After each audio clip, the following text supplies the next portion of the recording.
students, we are going to learn some concepts on magnetic effects of electric current. First, let us talk about magnetic force. We all know that a bar magnet has two poles, a south pole and a north pole. We also know that the unlike poles attract each other while the like poles repel each other, which produces forces of attraction and forces of repulsion respectively, which thus produces a force which is known as a magnetic force.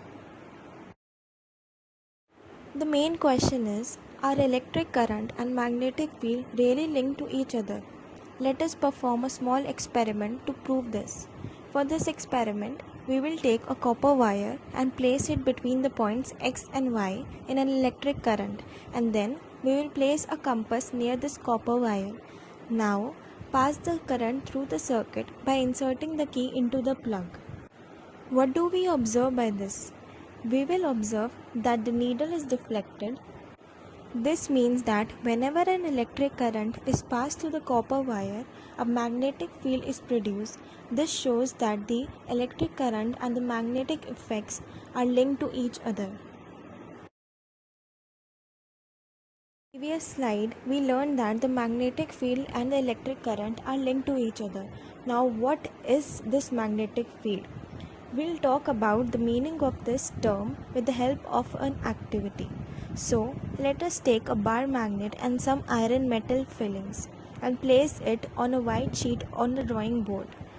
Now, we have to sprinkle some of these iron fillings around the bar magnet uniformly. What do we observe? We will observe that the iron fillings will arrange themselves in a pattern, since the magnet exerts its influence in the surrounding it, and thus these iron fillings will experience a force. That is a magnetic force. Coming on to the basic definition of a magnetic field. The magnetic field is the area around a magnet that has a magnetic force. Magnetic field is a place in space near a magnet or an electric current where a physical field is created from a moving electric charge that creates force on another moving electric charge. Also, magnetic field has both direction as well as magnitude. So by convention, the magnetic field lines emerge from the north pole and merge at a south pole. Therefore, we can say that the magnetic field lines are the closed curves that comes from the north pole and goes on to the south pole. How can we deduce the relative strength of the magnetic field? So the relative strength of the magnetic field can be deduced by the degree of closeness of the field lines. The field is stronger, that is, the force acting on the pole of the another magnet placed is greater where the field lines are crowded. If we look on to this slide, the magnetic field of the bar magnet on the left hand side has greater strength as compared to the magnetic field on the magnet on the right hand side. Why is this so? Because if we look at the slide, if we look at the picture that is given on the left hand side, the field are closed. That is, the field lines are more crowded in the bar magnet that is given on the left hand side than the field lines on the magnet that is given on the right hand side. Therefore, we can say that the magnetic field strength or the magnitude is greater of the bar magnet that is present on the left image as compared to the magnetic field lines present on the right hand side of the slide.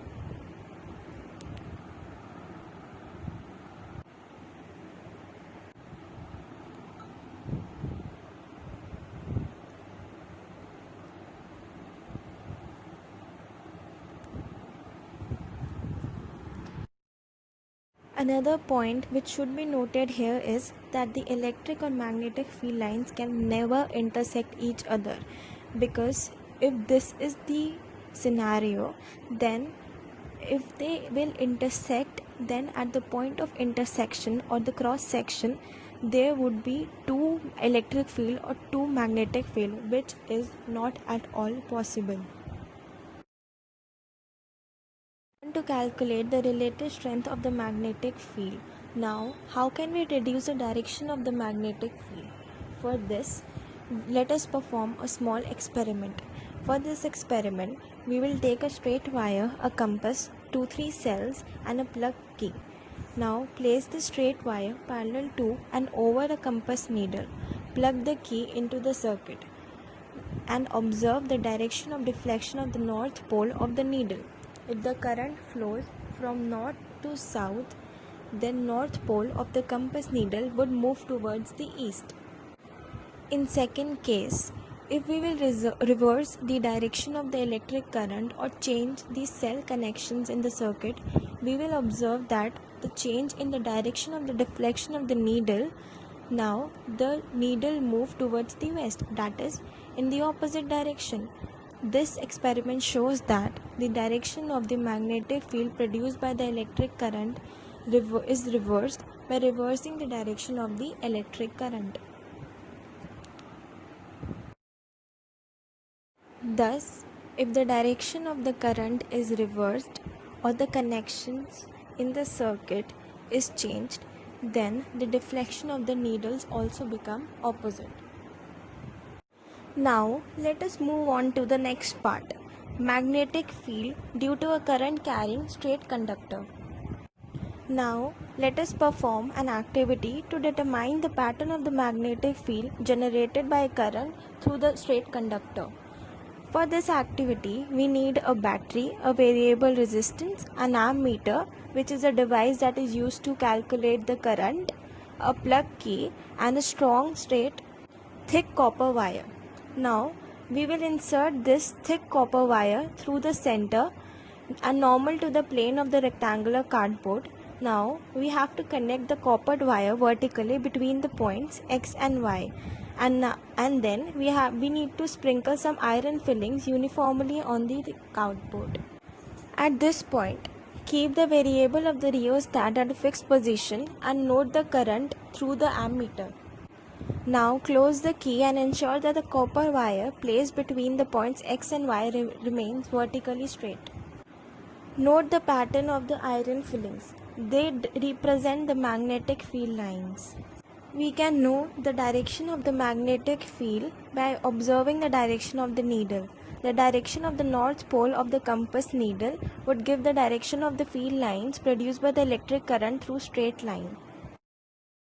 Now vary the current in the wire. Does the deflection in the needle also changes by varying the current in the wire? Now we will observe that if the current in the wire is increased, the deflection also increases, which shows that the magnitude of the magnetic field produced at a given point increases as the current through the wire increases. Another question that will come into our mind is, what will happen to the deflection of the needle if the compass is moved from the copper wire but the current through the straight current carrying conductor remains the same? So what do we observe then?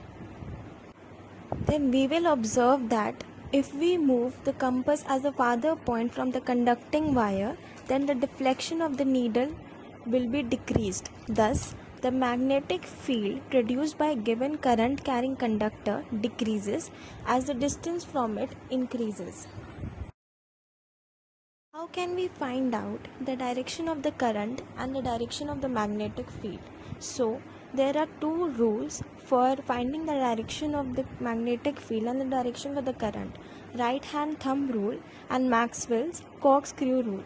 So, let's first discuss about the right hand thumb rule. Right hand thumb rule states that when you hold a current carrying straight conductor in your right hand, then the thumb always indicates the direction of the electric current, while the direction in which your fingers wrap around the straight current carrying conductor indicates the direction of the magnetic field. Now coming on to the next rule, Maxwell's corkscrew rule. This rule indicates that if we place a corkscrew in the direction of the electric current, then the direction of the corkscrew will indicate the direction of the magnetic field. Magnetic field due to current through a circular loop.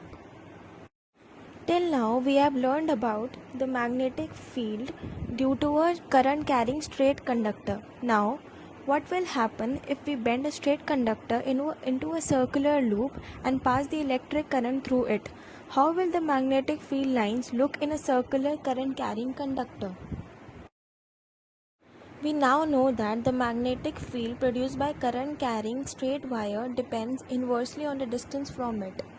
That is, if we will increase the distance between the wire and the compass, then the deflection in the needle will decrease.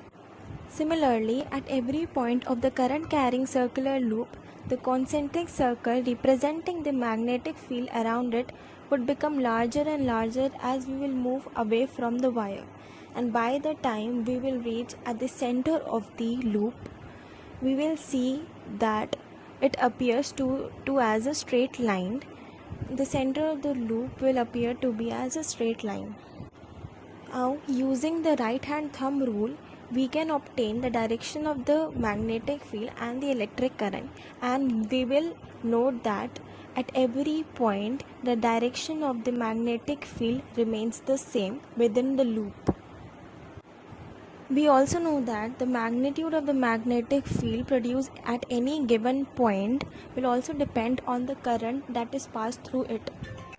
Thus, if we will take n turns in the circular coil, then the field produced would be n times as large as the field produced by a single turn.